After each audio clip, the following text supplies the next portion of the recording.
Não poupando ninguém, o ex-governador Antony Garotinho crava que Bacelar, o presidente da Alerj, será preso de novo e que nem Cláudio Castro deve escapar das autoridades.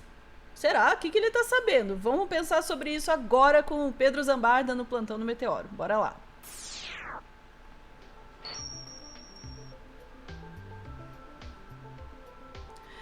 Pedro, eu ia começar pelo comentário, mas não. Vamos ouvir você, conta a história primeiro e depois eu quero falar algumas coisas sobre Antony Garantinho, mas que... É a segunda vez que eu falo não, isso. Não, mas vai com erro. Não, eu vou já meio que começar um pouco o seu comentário e já vou pros fatos para você também depois comentar. Sim, gente, podem me criticar. Ah, o Pedro abriu o microfone pro Garantinho. Gente, jornalismo não é assessoria de imprensa. E eu não sou obrigado a ser grosso com o Garotinho, sendo que eu perguntei para ele sobre a prisão dele. Eu não fugi de nenhuma pergunta, eu perguntei todas as coisas. Não acho ele um excelente governador do Rio de Janeiro. Quem quer saber a minha opinião pessoal, acho que o Rio tá absolutamente desgovernado. Agora, gente, ele foi governador de estado. O Garotinho é uma fonte. Eu tive como fonte muitos anos, hoje eu posso falar porque ele morreu. O Alberto Goldman, que é um tucano. Ele me telefonava. Governadores têm informações, gente. E o Garotinho está fazendo um trabalho importante em cima da questão do Bacelar do Castro, que assassinou 120 pessoas, e o estado de coisa do Rio de Janeiro, sendo que lá atrás ele denunciou o Sérgio Cabral. O Joaquim e a Sara entrevistaram ele, tem 2 trechos dessa entrevista que eu quero mostrar, que ele fala coisas muito sérias aqui. Vamos lá. Bora lá. Você já tinha dito aqui no 247 que poderia acontecer, iria acontecer, na verdade. Eu vou adiantar outra hoje. Opa, isso aqui é bom. Isso que eu queria saber. Vai ser preso de novo. Vai ser preso de novo? Mas vai ser preso de novo. Como seria isso? Olha, está muito claro, né, que o ministro Alexandre de Moraes, na decisão que decretou a prisão preventiva dele, ele pede informação de uma outra operação que não chegou a ocorrer, a Operação Oricalco. E ele cita, na sua decisão, uma outra operação, a Operação Bandeirantes. Tá. Essas 2 operações vão resultar na prisão do Bacelar e mais 5 deputados. Eu não tenho dúvida disso. Eu estou acompanhando. A prisão do presidente da Alerj e 5 deputados. O Bacelar foi preso, convidado para tomar um cafezinho na PF e descobriu que ele estava preso. Imagina o que vai rolar se for o Bacelar e 5. Desses fatos, né? Então, a Assembleia hoje, na minha opinião, já sabia que ia soltar, né? Não tinha dúvida. Porque ele foi eleito com 70 votos. 70 votos. Agora ele conseguiu 42, né? Perdeu uma parte. Mas ele iria conseguir sair. Mas não voltou à presidência, né? E nem vai voltar.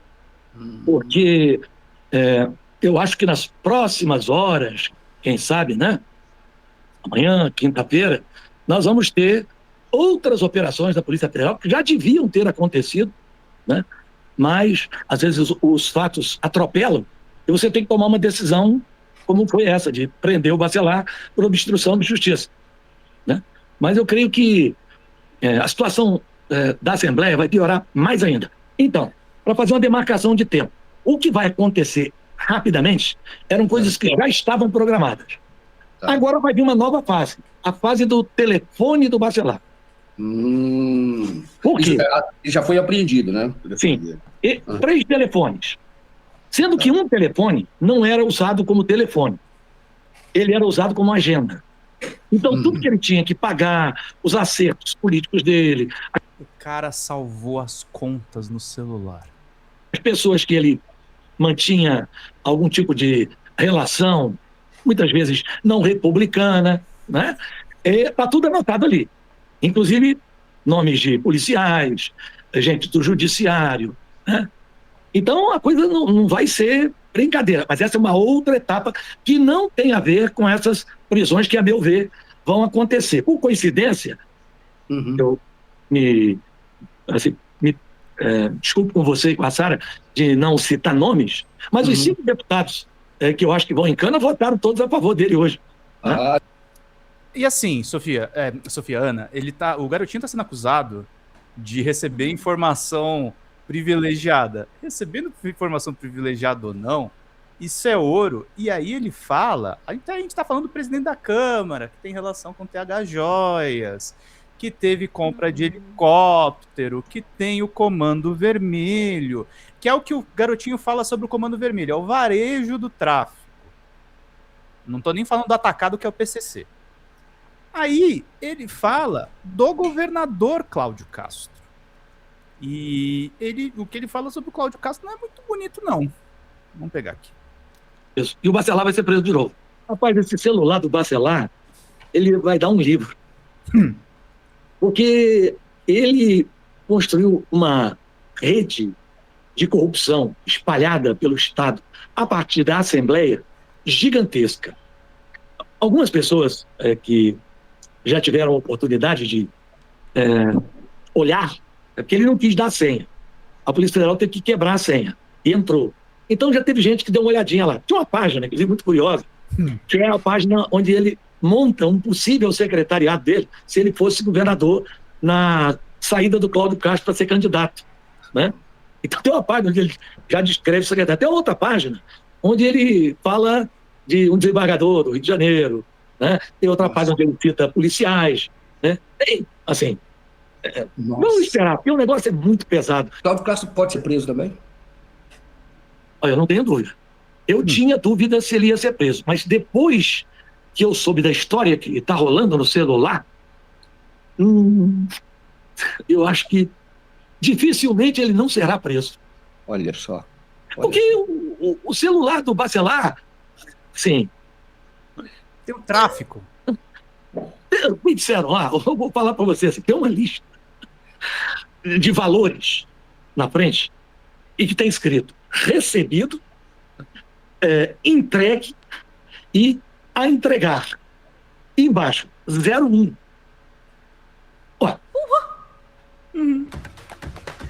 Então, Ana, e nesse exato momento, meu monitor está dando problema. Então eu vou tirar... Tira da tela e uma coisa que eu queria trazer para vocês, tá? Aí o pessoal vai falar, o Pedro tá fazendo propaganda do garotinho. Acabei de reabilitar meu monitor. Eu vou falar uma coisa do garotinho, que ele não vai gostar muito, pode ser que me custe a fonte, mas é legal para dar o contexto por que ele tá dando essas informações. O garotinho tem uma briga dentro da família envolvendo o governo do Rio, que envolve o caso das prisões dele. Essa matéria da Veja é bem reveladora. Traições, vaidade e ambição. A batalha familiar no clã Garotinho. O momento é de desmanche do grupo, foi no meio do ano, cujas figuras ainda mantêm influência na política fluminense. Ele tá brigado, sobretudo, com o filho Vladimir, mas ele brigou, sobretudo, com a filha Clarice, que tá fazendo campanha para Flávio Bolsonaro, que tá mais próxima do Cláudio Castro, e aí a matéria da Veja diz aqui: mais conhecido nos últimos tempos pelo entra e sai da prisão e por acusações variadas, entre elas as de compras de voto e corrupção, o ex-governador do Rio de Janeiro, Antony Garotinho, montou uma das máquinas eleitorais mais eficientes da história fluminense, até hoje influente na política do estado. O ex-radialista de Campo de Goytacazes chegou a angariar votos até para a mulher Rosinha, que o sucedeu no cargo em 2003. Agora, contudo, o clã vive um momento de desmanche. A ideia era reforçar e perpetuar a força do sobrenome por meio dos filhos Clarice e Vladimir, também eleitos para cargos públicos. Não deu certo e o negócio descambou para uma guerra interna que destruiu alianças, isolou a matriarca e enterrou a imagem de unidade que ilustrava o poder da família. A disputa que coloca em lados opostos pai de 65 anos e filha de 43 e o filho de 40 envolve acusações de traição, oportunismo e vaidade. O racha mais profundo é entre Clarice e Vladimir, o único a manter cargo eletivo é prefeito de Campos de Goytacazes, que já se estranhavam quando a relação desandou de vez na pré-campanha de 2022. Ele queria que a irmã tentasse novamente um mandato na Câmara dos Deputados para manter alguém da família em Brasília. Clarissa, à época planejando engravidar, preferia ficar no Rio de Janeiro e concorrer uma vaga na Assembleia Legislativa, a Alerj. Ocorre que o irmão já havia reservado esse espaço para um outro nome e não voltou atrás. Clarissa optou então por tentar o Senado, sem chances de ser eleita, ainda por cima alinhando-se à ultradireita, corrente à qual a família se opõe atualmente.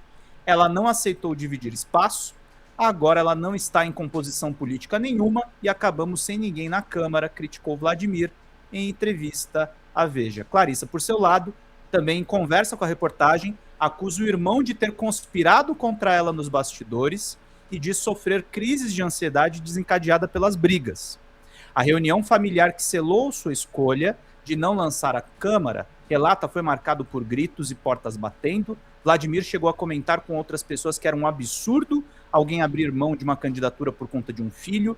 Foi absolutamente insensível. Nossa família sempre foi muito unida politicamente. Nunca houve briga enquanto éramos só nós três, meu pai, minha mãe e eu.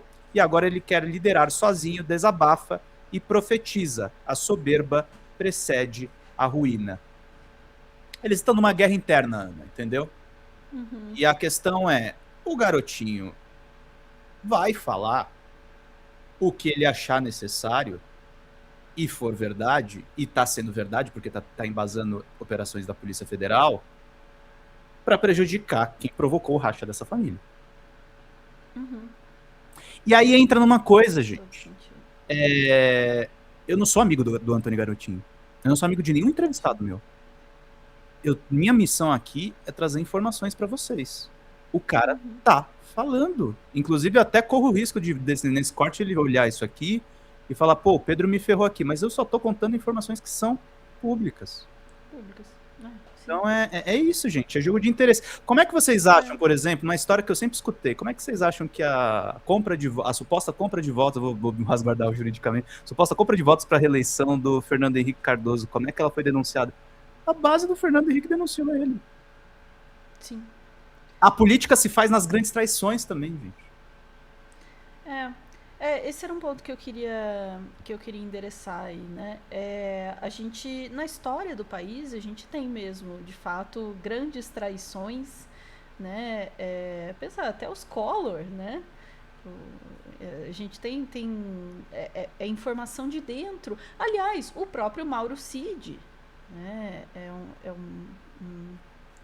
Uma pessoa de dentro, né, que levou a toda uma consequência para o seu entorno ali. Então a gente precisa, às vezes, botar em perspectiva isso. Eu estava comentando isso com o Pedro, porque eu vi bastante comentário na entrevista dele com o Garotinho, né? Primeiro essa coisa do, vocês estão dando palco para Antônio Garotinho. Aí, de novo, eu não consigo falar Garotinho, eu falo Garantinho.